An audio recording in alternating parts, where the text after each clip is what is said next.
નમસ્કાર મિત્રો, જસુપ્રિયા કુકમાં આપનું સ્વાગત છે। આજે આપણે લઈને આવ્યા છે એક શિયાળાની સ્પેશિયલ રેસીપી જે છે રીંગણનો ઓળો। તો રીંગણનો ઓળો આપણે આજે કાઠિયાવાડી સ્ટાઇલમાં બનાવવાના છે અને તેને ગુજરાતમાં ભરતું પણ કહીએ છીએ।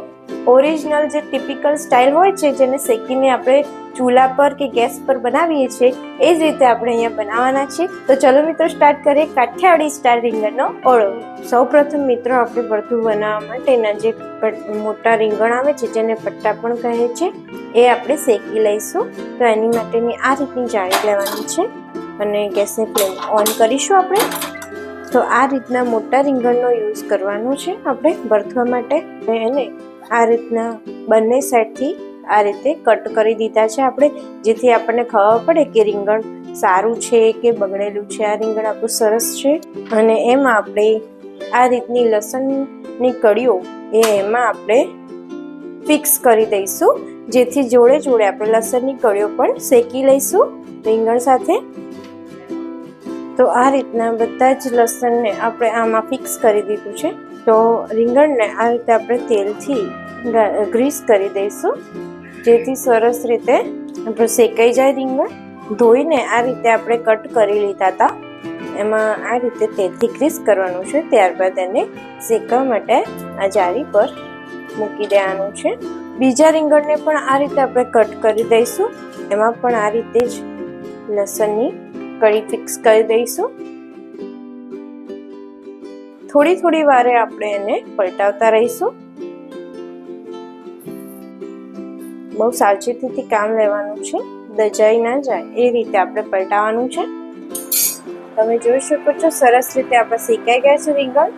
અને હવે ટામેટા તથા મરચાંને પણ આ જ રીતે આપણે શેકી લેવાના છે।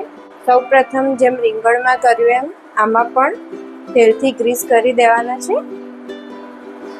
આપણે 3 આ રીતેના ટમાટર લીધા છે, એને આપણે શેકી લઈશું રીંગણની જેમ જ, તથા મરચાંને પણ તેલથી ગ્રીસ કરીને શેકાઈ દઈશું।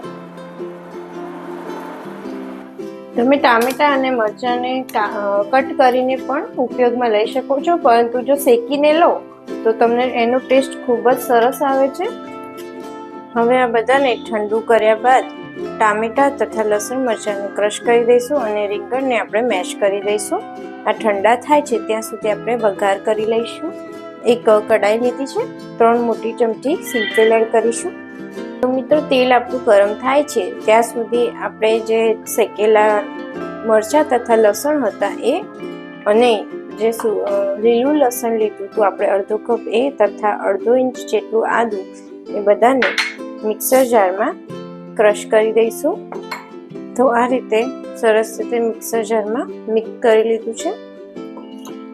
થોડું જીરું એડ કરીશું અને બધા થોડું મસાલા એડ કરીશું। ધાણા જીરું પાવડર, પિંચ ઓફ મરચું અને પિંચ હળદર પાવડર, એ બધું મિક્સ કરીને આપણે એને ક્રશ કરી દઈશું મિક્સર જારમાં। તેલ આપણું આવી ગયું છે મિત્રો। હવે એમાં 2 ચમચી જેટલું જીરું એડ કરીશું। તો જીરું આપણું તતરી જાય ત્યારબાદ જે પેસ્ટ બનાવી છે આપણે આદુ લસણ મરચાંની એ એડ કરી દઈશું। થોડી હિંગ એડ કરીશું। એમાં 2 આ રીતે સમારે ચોપ કરેલી ડુંગળી લીધી છે મીડિયમ સાઈઝની, એ એડ કરીશું। ડુંગળી આપણી ઝડપથી શેકાઈ જાય તે માટે આપણે એમાં પિંચ જેટલું મીઠું એડ કરીશું। 1 થી 2 મિનિટ સુધી આ જ રીતે સાતળી દઈશું તેલમાં ડુંગળીને। તો સરસ રીતે આપણી ડુંગળી સતરાઈ ગઈ છે, તેલ પણ છૂટું પડ્યું છે। તો હવે આપણે એમાં આશરે 200 ગ્રામ જેટલી લીલી ડુંગળી સમારેલી છે એ એડ કરીશું। હવે આપણે એમાં મસાલા એડ કરીશું। એમાં નોર્મલ જ મસાલા એડ કરવાના છે। આપણે 2 ચમચી જેટલું મરચું એડ કરીશું। અહીંયા કાશ્મીરી લાલ મરચું છે તેથી હું 2.5 ચમચી એડ કરું છું। 2 થી 3 ચમચી જેટલું ધાણા જીરું પાવડર, અડધીથી થોડી ઓછી ચમચી જેટલું હળદર અને 1 થી 2 ચમચી જેટલું મીઠું એડ કરીશું। મીઠું તમે સ્વાદ અનુસાર લઈ શકો છો। હવે આ બધા જ મસાલાને સરસ રીતે મિક્સ કરીને કૂક થવા દઈશું। તો મિત્રો 2 થી 3 મિનિટ થઈ ગઈ છે। હવે આપણે જે ટામેટા શેકી લીધા હતા એને આ રીતે કટ કરી દીધા છે તમે ચાહો તો ક્રશ કરીને પણ યુઝ કરી શકો છો. વચ્ચે ટામેટાનો ટેસ્ટ આવે તે માટે આ રીતે કટ કરીને લઈ લીધા છે. 1 મિનિટ સુધી ટામેટાને કૂક થવા માટે મૂકીશું. સરસ રીતે બધા જ મસાલા આપણા તૈયાર છે. ગ્રેવી આપણી તૈયાર છે. હવે એમાં મેઇન ઇન્ગ્રેડિયન્ટ એડ કરીશું, જે છે આપણા શેકેલા આપણા રીંગણ, જેને આ રીતે આપણે મેશરની મદદથી મેશ કરી દીધા છે, છાલ કાઢીને. હવે આપણે એમાં એડ કરીશું મસાલામાં રીંગણ.